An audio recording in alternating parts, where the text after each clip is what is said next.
Okay.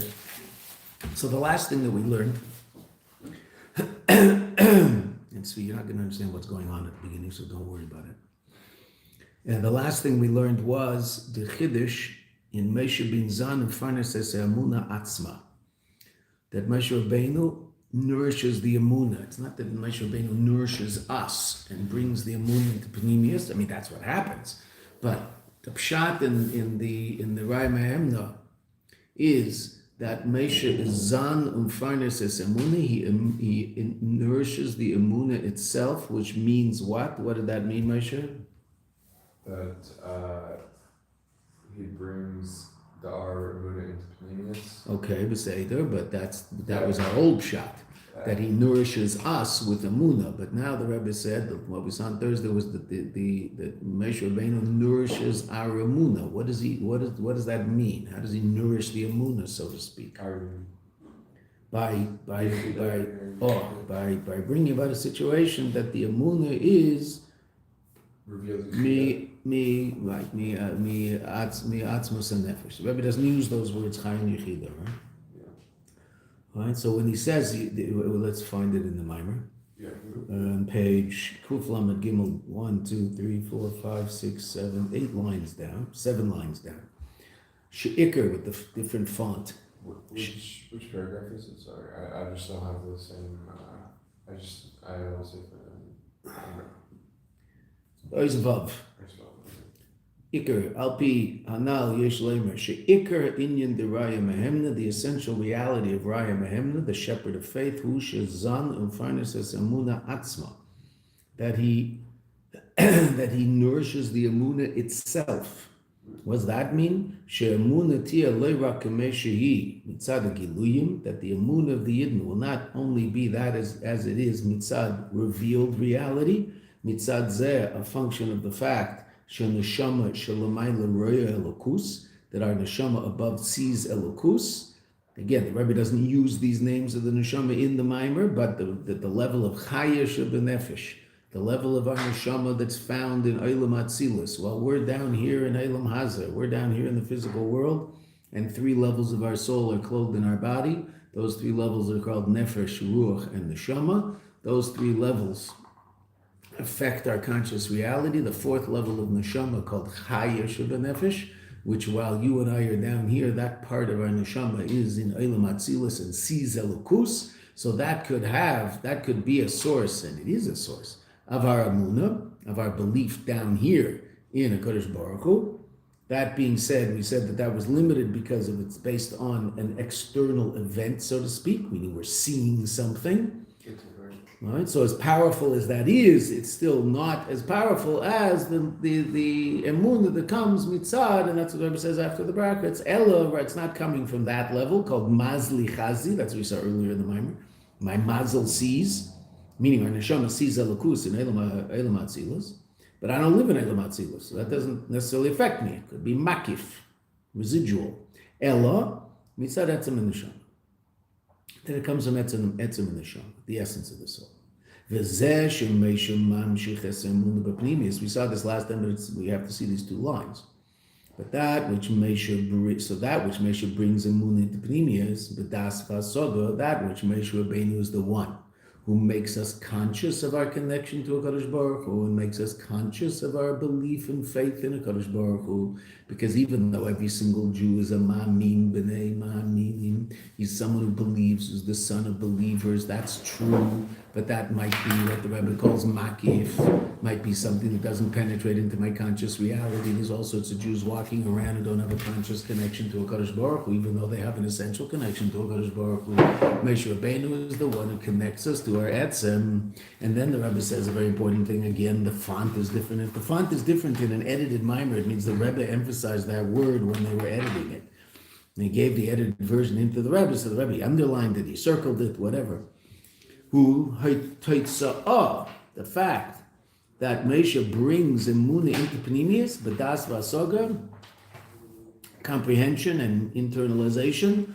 Who teitzah, that's a result mizeh of the fact shuzan u'farnes es emunah atzma, that he nourishes the emunah itself, which means that the emunah comes from atzmas. Oh, okay. So that's the Chiddush in Ois Vav, and that's the Chiddush in the Maimer up until now in terms of the understanding of who Moshe Rabbeinu is and what Moshe Rabbeinu does. Moshe Rabbeinu connects the Yid to the essence of who they are. The result of that is that their Emunah is conscious. Moshe Rabbeinu does not work on making Emunah conscious, so to speak. That's a result of what Moshe Rabbeinu does. That's not his primary, I mean, that might even be the reason he's doing what he's doing, the Seder, okay. But it's a result of, as opposed to what he's actually doing. Up until this point, we assumed that Moshe Rabbeinu is all about bringing Emunah into Pneumius. That's what he said. When I asked you, that's what you said. Right? Okay, so that's true up until those lines.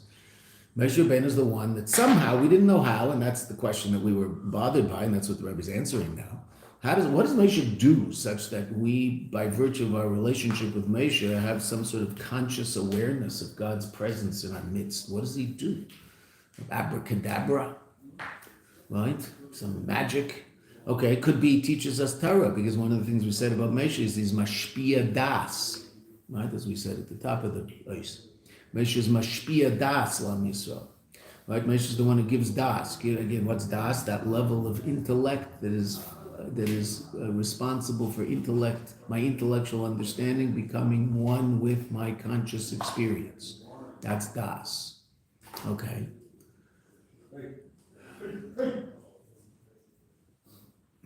That's das. So we said Moshe is mashpia das. We don't understand exactly what that means, that Moshe is mashpia das. Doc, you don't have to get on your hands and your knees just because you're late. You don't have to do that. Don't worry about it. He's acting the difference is a shalom zacher. Right. I don't. Yeah. So the Emunah becoming, or the Emunah becoming our conscious reality is not. It's just the result of Moshe doing something connecting us to Hashem. Well, okay, but no. That's not what the Rebbe said. What's he connected to? Let's read it again. Right? Let's read it again. Al pi anal yishlem she'ikar inyan d'raya mehemna. The essential reality of raya mehemna. Who's that? Shuzan umfarnes es emuna atzma. That he nourishes the emuna. What does that mean? So now, skip the next line and a half. Go down to the word after the brackets. She'emuna tiyeh mitzad etzem and neshama. That the emuna will be as a result of etzem and neshama. Meaning, what does Moshe connect us to? The essence of, okay, don't say, okay, yes, Yechida, but I mean, the Rebbe hasn't used the word, right? Etzem, you're right, but it might even be beyond Yechida, right? Because Yechida, in this week's Parsha, there's a lot of sichas in Maimarim that discuss, including this Maimer later, that there's a level of neshama that ultimately is beyond Yechida, and that's Etzem. Yechida is the name of Etzem, but then there's the Etzem itself. And we learn in this week's Parsha the difference between the essence of something and the name of something. Why do we learn it from the Parsha that we read yesterday? If anybody sat in any Farbrengen at any point, was it an off Shabbos or on Shabbos? In Shabbos. In. So there should have been full of Farbrengens discussing this particular point in addition with others. Right? What's unique about the Parsha we read yesterday? I'm not going to ask who Farbrengen. Somebody's not named. Exactly. Moshe Rabbeinu is not named in the Parsha. Right, okay, that's what's pretty unique about this parsha. It's the only parsha after Moshe's birth where he's not named until Devarim, right? Because Moshe is speaking in Devarim. So it's the only parsha where Moshe is not named. And what does Chassidus explain? What is named? Well, he's not named because a name is an expression of etzem, but it's not the etzem itself. Name is shaykh to revealed reality. Right? What do I need a name for? Why do I need a name? Us, as other people who experience my revealed state can relate to me and call me and, okay, refer to me, okay. But mitzad myself, I don't need a name. And as a matter of fact, if I do refer to myself, I don't use my name. I say ani. If you refer to me in front of me, you don't use my name. You say ata, unless I'm a big rabbi, right? Okay. So fine. So if it's a big rabbi, we say he. We say third person. Okay. what's a name? A name is an expression of the essence, but not the essence itself. So what aspect of Mesha is revealed in our parsha yesterday? The etzem of Mesha, Ato. Oh, so Yechida, the Rebbe doesn't use the word Yechida here yet, right? He will, as we said in a footnote later. And that might be because the Rebbe is not talking about Yechida, he's talking about a level beyond Yechida, which is the essence itself, not the name of the essence, but the essence itself. What's the difference between those two? We will see at the end of the Maimon. The Rebbe is going to explain the difference between those two. Right?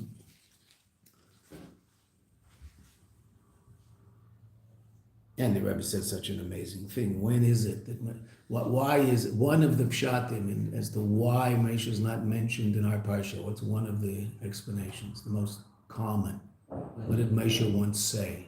He said, take me out of your Torah. Sure. How come the doc knows all this and he probably wasn't sitting in the Farbrengens? They didn't talk about. They didn't talk about this? What are you talking about? They only talk about Purim. Purim, okay. Say that. But the parsha is such a parsha. Wow, what a parsha. This minor. Right? So when did Moshe say Mecheni Nami Sifrecha? When he was asking for forgiveness for the Jewish people after Chet Egel. He says, either forgive them, and if not, wipe me out from your book. Oh, so the words of a tzaddik create a reality. So the Ebershter says, okay, I have to take him out of my book. So he's not in this parsha. What part of him isn't? His name. Revealed Moshe isn't in this book. What's in this book, in this parsha? Etzem of Moshe. What's the level of Moshe that can bring about the reconnect of Am Yisrael with the Kadosh Baruch Hu after Chet Egel? Only Etzem. It's really unbelievable. As the Rebbe says. Right? It's Dafka the Etzem that can reconnect one to the other. Revealed reality, mitzad revealed reality, they're goners. Well, they've done something so completely and totally out of the park that they have no shaykhs, no relevance to the Eishter anymore. Right? And what is it? What aspect of Mesha could reconnect them? The level of Mecheni Nami Sifrecha. Take my name out. Right? Only Ata, you, Mesha, the Etzem of Mesha. Wow. So that's the level that the Rebbe is talking about here. Raya Mehemna, the Iker, the essence of Moshe Rabbeinu, is that he connects us to the essence of ourselves. We talked about that at length on Thursday, what that means. Okay. So that, and the result of that is, once I'm connected to the essence of myself, so then that penetrates into my conscious reality. And that becomes my conscious life.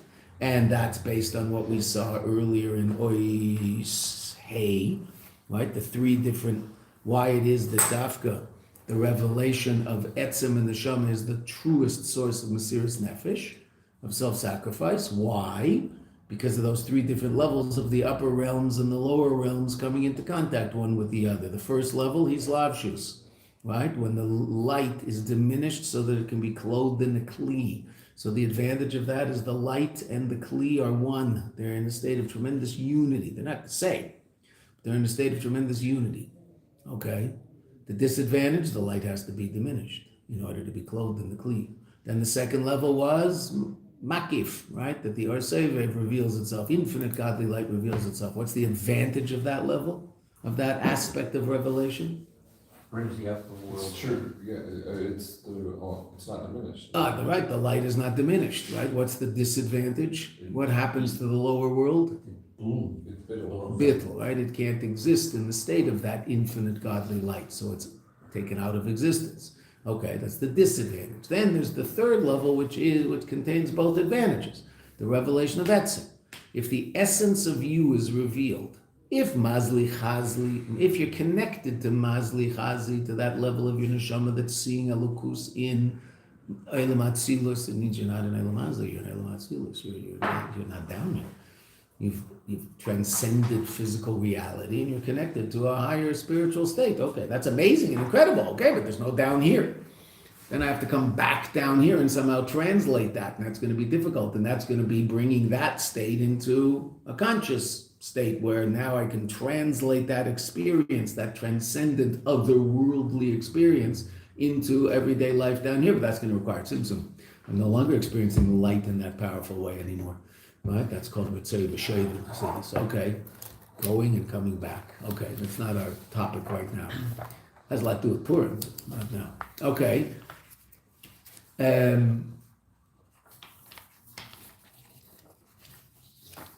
Third level, etzem. If I bring about a gilu etzem, what's the advantage of etzem? The advantage of essential reality is it's the essence of every state of reality. Right? The essence of something is the essence of every aspect of it. Right? What's the mushal for that? Oh no, that was terrible. Sorry. So Sense glad that I sacrifice? get up early in the morning and talk about all these things. Sense sacrifice? It's not a mushal for something, that's the result of it, but that's not a mushal. What's the parable for the idea of the essence of something being the essence of every level of it? DNA? DNA is the essence of your intellect, it's also the essence of your fingernail. It's all the same. Right? Okay, so the essence of you is the essence of every single level of you. So the essence of the soul is the essence of every single level of the soul. Therefore, if I reveal the essence, if I connect to my essence, so then that connection can be expressed in my conscious reality because it's the essence of my conscious reality also. What is the ultimate source of your vitality, of your chayas? Etzem and neshama, the essence of your soul. Okay. So it doesn't have to be diminished in any way, shape, or form. Is the DNA in your fingernail diminished as opposed to the DNA in your brain? No, it's all the same genetic code. It's all the same. Right? Scrape off a little skin and give it to the geneticist and let him read it. And he'll say, oh my goodness, look at this little genetic problem over here. Right? You could do that by drilling into your brain also, but I think it's a little easier to give him a piece of skin. Don't let him drill into your brain. Just as an example, it's very interesting in medicine that there's a certain kind of tumor that it could produce when you open it. You could see a tooth, hair, skin, even sometimes thyroid tissue because it's the same DNA from it. In the tumor? Yes. Oh my gosh. I'll tell you. Wow. Offline, what it is. Whoa. Is that amazing? Do I have a personal relationship with that tumor, Doc? I find it very interesting. Wow. Yeah. Wow. It is. Whew, that is wild. Okay. So one time I saw a face in it that looked like a moment went down. That's why the first time I But saw no him- teeth, no teeth, No right? teeth. No That's the teeth. first, when I first saw him, I had deja vu all over again. You're a tumor. I'm gonna hear what the doctor said about you. Said about you? Can you believe that? Shoo! I'm also recorded. Oh, shame. The Bangladeshis are watching. The That Bangladeshis is are watching. astounding. Okay. Wow. Especially when I first. Well, saw I him. guess because they're just, the problem with the tumor is it's producing cells at an alarming rate. And so I guess it's producing all this weird stuff. Well, amazing was That benign. was just astounding. That's wild. It's a Wow. benign A benign tumor. 99% of the time. Why? It just doesn't multiply like a real, That's so interesting. Yes. Baruch Hashem. I'm gonna write it down for you and you show it to your wife.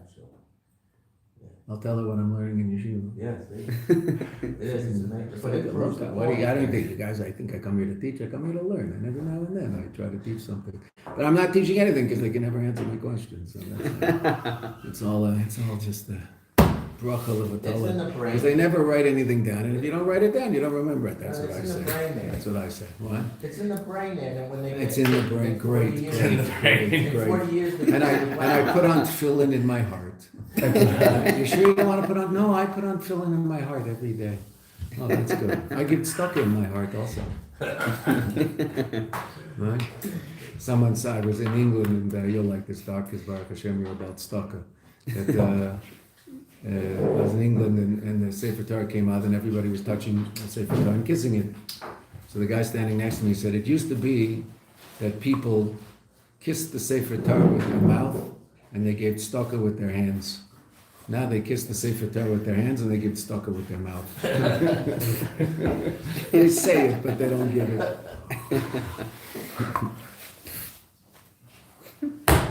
Okay. Since he said that, I started kissing the Sefer Torah again. I put on a mask, of course. I put on a mask. I have a mask just for kissing the Sefer Torah.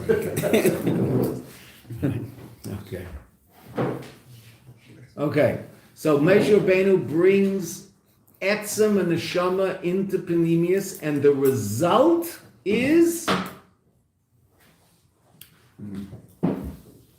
Emunah. Okay? V'hinei.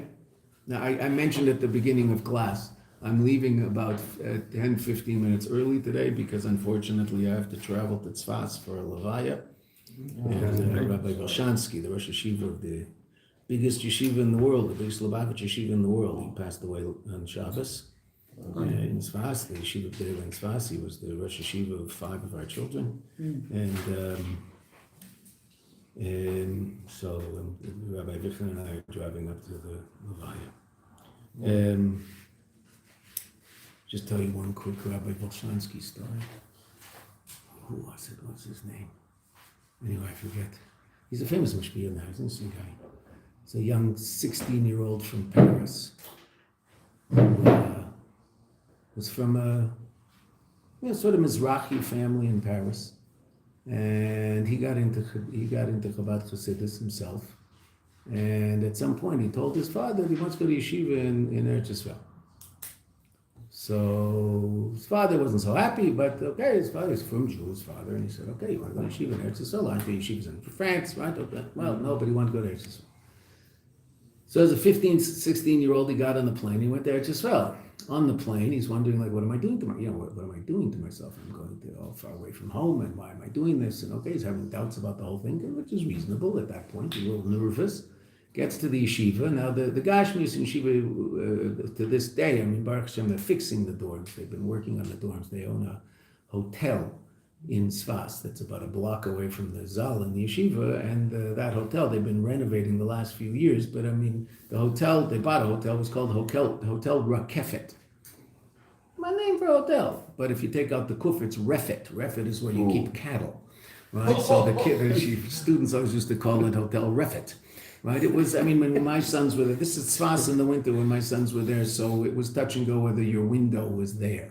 You know, there was a place for a window, but was there a window in the window? Unclear, okay? So it was pretty rudimentary, the Gashmias there.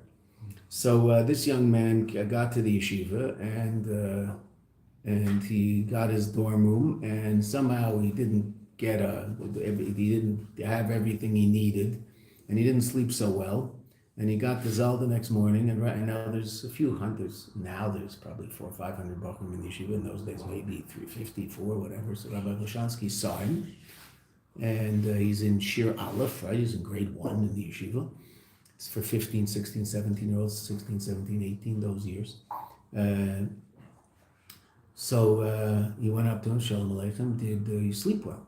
So he said, no, not so well. Said, why not? Well, I didn't really have a blanket and a pillow and sheets and walls, and so he said, okay, come with me. So Rabbi Volshansky took him in his car and took him to a store and bought him a pillow, bought him a blanket, and bought him sheets.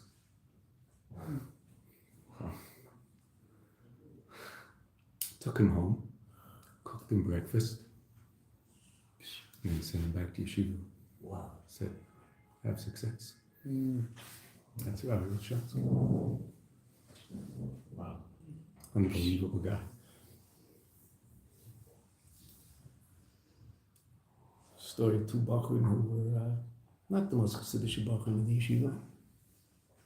So word got to Rabbi Volshansky and Rabbi Lefker, one of the other Rosh Yeshiva. Rabbi Volshansky was the boss. That these 2 boys were in a bar in Haifa. Well, that's pretty far out there. So they got in their car.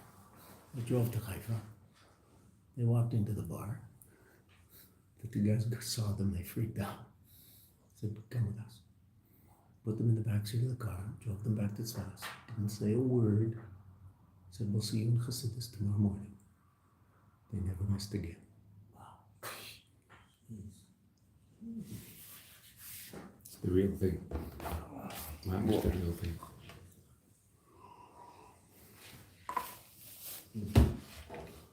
Those two guys are now Chassidus, married kids, not hanging out in bars.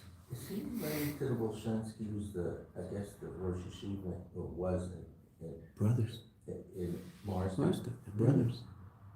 Passed away also last year. They both passed away very young. Last time I saw Rabbi Lashansky, I went to be Menachem Oval after his brother passed away. It's the last time I saw him. I mean, I saw him around in Sfas, visiting, but that was the last conversation I had with him. I think I went with Rabbi Kaplan also. We drove up together to be Menachem Oval, Rabbi Lashansky, for his brother. Very special guy. Mm-hmm. Very special. 74 years old. Very young. He was one of the first Yosef Yitzchaks. He was born in Adar Tafshin Yud Aleph, right after, a year after the Friedrich Rebbe passed away. He was one of the first Yosef Yitzchaks in Lubavitch. One of the first 5.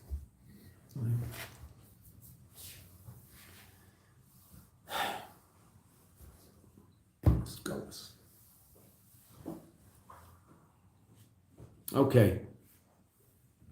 So Zion, we'll go a little further. Zion. V'hine, Yedua. It's known. Shemasiris nefesh b'feil, al Torah mitzvahs. The self-sacrifice in actuality, meaning there's, obviously different levels of Masiris nefesh, different levels of self-sacrifice. Masiris nefesh can be that I don't want to get out of bed, and I get out of bed and come to Chassidus. That can be Masiris nefesh. I'm giving my ratzon over to the ratzon of the Eibishter. I'm bypassing my will. My will is I want to stay in bed. It's nice and warm. It's raining outside. I don't want to get up. And man, better you get up. Okay, say this. So that's an expression of Masiris nefesh. There's no question. Right? But befeil is you put your life on the line. You do it. Shemasiris nefesh befeil, al Torah mitzvahs, regarding Torah mitzvahs, shall kol Yisrael, of the whole Jewish people, haisa b'purim. That was important. Bizman Gezeiras Haman, the time of the Gezeir of Haman. It was the only time in the history of the Jewish people, Baruch Hashem, that a death decree was passed against every single Jew alive. Even in the war in Europe 80 years ago, so there were many Jews that weren't affected by what was going on by virtue of the fact that they weren't living where those people had any jurisdiction. Though they had jurisdiction over a pretty large chunk of the world where Jews lived, but any Jew in North America was not shaykh to the whole thing. And there were a lot of Jews in North America by that time. The Jews in North Africa, well, they weren't affected yet, meaning if Chas v'Shalom Rommel had been successful, so then the Nazis would have taken over North Africa also. But Baruch Hashem, they didn't. Right? So the Jews in North Africa were safe. But the Jews in Europe, unfortunately, were affected quite seriously by him. Shemasiris Nefesh de Chanukah. It's another famous holiday of Masiris Nefesh. And those are the two rabbinic holidays, Chanukah and Purim. Shemasiris Nefesh de Chanukah, Bizman Gezeiras Yovan, at the time of the decree of the Greeks, Haisa Be'ikr, was essentially the Masiris Nefesh, not the decree. We'll talk about the decree. The Masiris Nefesh, Haisa B'Matisyahu Bondav, was Matisyahu and his children. Who was willing to give up their life to go fight the Greeks? Well, it started with Matisyahu and his kids. This small, literally, a dozen guys, 12, a small band of crazy zealots who were going to take on the biggest empire in the world, and they won. Right? It's absolutely astounding. But Masiris Nefesh Bizman Gezeiras Haman, and the Masiris Nefesh at the time of Haman, Haisa B'chol Yisrael, the whole Jewish people were involved in the actions taken by the Jews as a result of the instruction of Mordechai and Esther relative to how to relate to the Goyim who were trying to kill them and had this decree that they're allowed to kill them. And what the Jews do, they fought back. Based on this, one can explain that which is brought in the Maimer Mimedrash and the Medrash. We already saw this, right?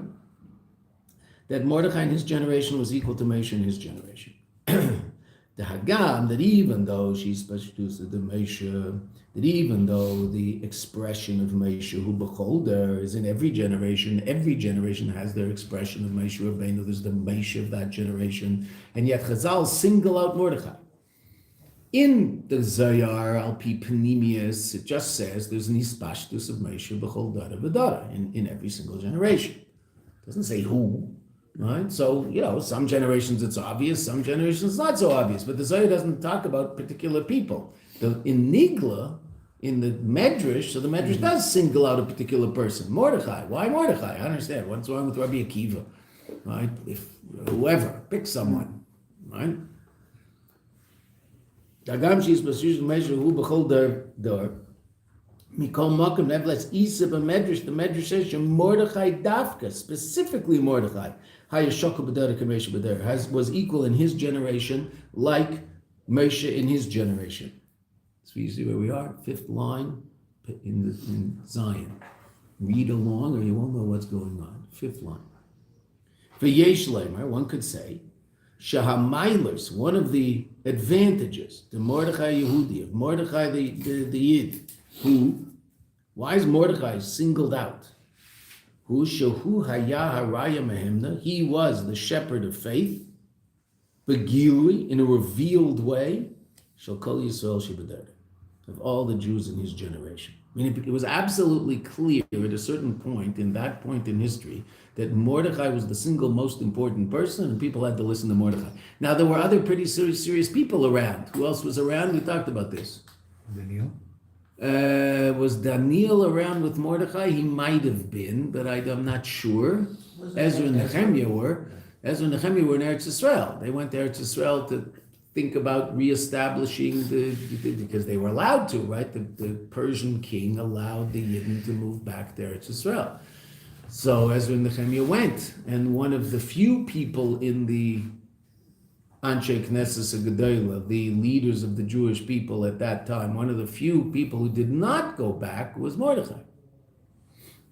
And that, again, we talked about this earlier. Mordechai was chastised by the other leaders by virtue of that. Why aren't you coming back there to Yisrael? He stayed in Golis. He stayed in Pras, Persia. And what did he do there? Well, he was a rather important minister in the government. And he said, it's important for me to be here. Okay.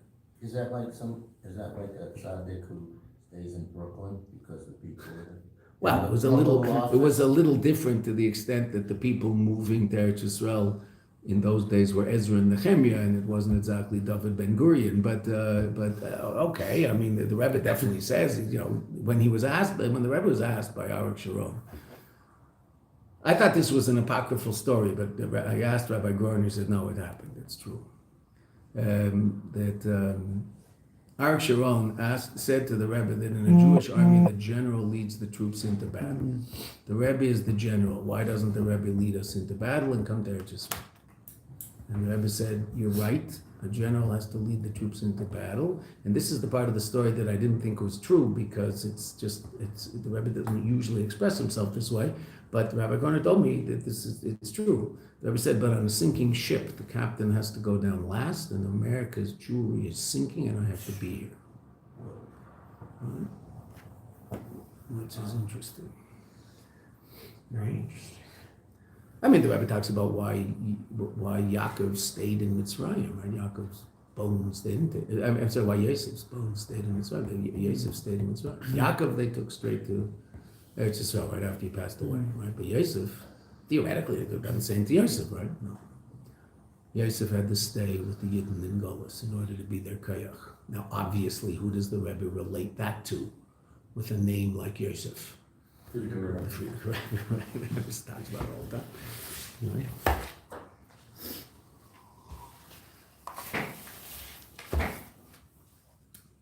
Okay. So what was unique about Mordechai? It's very clear that Mordechai was the Rai Mehem of everybody. Who was the leader? We talked about this earlier, right? Who was the leader in the generation of Rabbi Akiva? I mean, there's so many unbelievably holy people in that generation. Who was Mamish the Moshe of that generation? Now, there theoretically is a Moshe of that generation, but who? Rabbi Akiva, Rabbi Yishmael, Rabbi Meir, it's astounding, the people who lived in that generation. Those are the people who established the Yiddishkeit that you and I know. So who's the leader? Rabbi Akiva was a very important person, it's not about that, but he had teachers, so who? Not unclear to most of us. In the generation of Mordechai, it's pretty clear that Mordechai was the one setting the tone for the Jewish people. It's Clear? He's the one that has a book. Actually, interesting. The other also, there's a number of others that have a book. Bedugmas Mesha, like Mesha, Raya Mehemno, Shehim Shich Das Lakol Yisrael Shebedera, just like Mesha, who is the shepherd of faith. Obviously, in Mesha's generation, Mesha was the leader of the generation. That does not mean that there wasn't a certain amount of noise on the side that was not completely accepting of Mesha's leadership, right? I mean, Korach was challenging on a certain level Mesha's leadership. So there were challenges. Okay, but it's absolutely clear. It's pretty hard to read the Torah and not get the basic idea that the Jewish people have a leader, and his name is Moshe Rabbeinu, and there's no one else who's a close second, even Aaron. As a matter of fact, this week's Parsha, again, much of what we learned in the Parsha we read yesterday is the whole meaning of the essence of Moshe is where Aaron gets all his koyach. Keep saying, Atehil Bashta, you'll dress him, you'll bring him, that's all Moshe doing things to bring to Aaron the koyach that Aaron's going to have to be the Kohen Gadol. It's all through Moshe. And that's why at the very beginning of the Parsha, different answer to the same question, but we asked a question about some anomaly in the verse that we're learning. What's strange? One of the questions we asked 5. The hot ear. Okay, Kasis Lamar, Kasis Lahire. There was also that, right? What another question relative to Aaron and Moshe? There was one question relative to Aaron and Moshe. Why are we bringing the oil? Why are we bringing the oil to Moshe? We should bring the oil to Aaron. Aaron's the one who's going to light the lamp.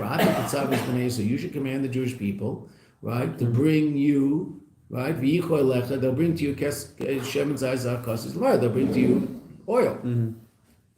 Why they bring it to Moshe? Bring it to Aaron. Aaron's going to light the candle. Where does Aaron get the koyach to light it from? Moshe. So that's which aspect of Moshe? Ata of Moshe, the etzem of Moshe. It's all parsha. It's unbelievable.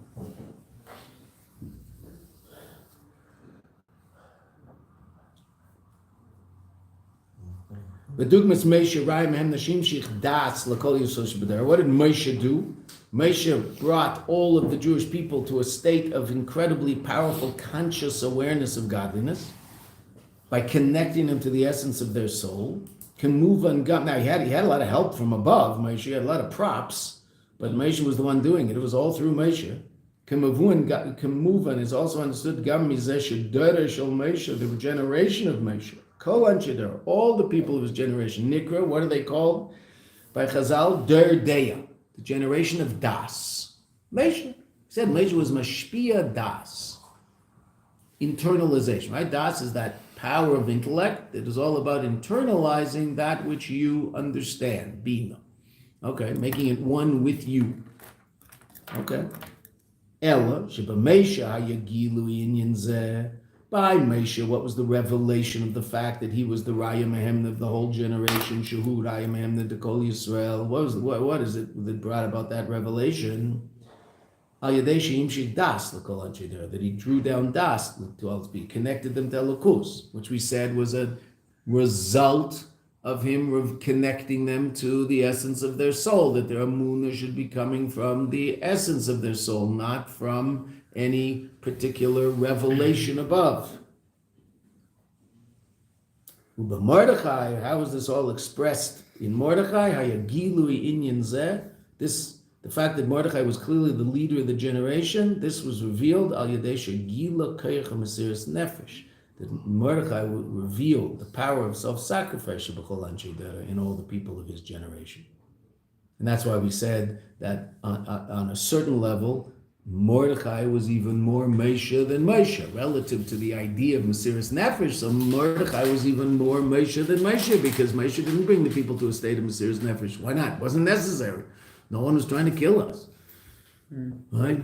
Moshe was leading them through the desert, and there was the odd skirmish, but it was anything like the story of Purim. And any skirmish was with, so to speak, equals. It wasn't that anybody whose jurisdiction we were living in was making decrees against our existence.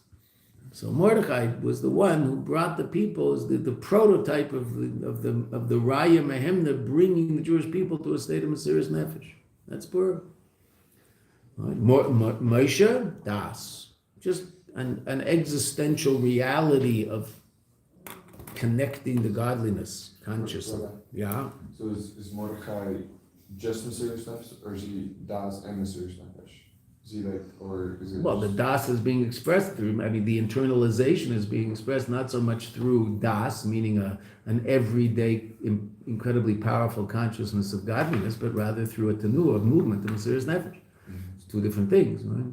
As opposed to, we'll see later in the Mimer, but someone walking around in a state of incredibly powerful connection to God, that's das. As opposed to someone giving up their life. Okay. Let's stop there because I'm going to have to speak up and leave soon. So the last thing we're going to see is something that's going to take a few minutes to explain, and that's why I want to leave it until tomorrow morning. Okay, we should always share only good news. And as Hashem, Shiur will come and take us out of this goalless very, very quick. Thank you, Rabbi Kaplan. Okay, good news. Okay, Gemara class, those of you who are in here.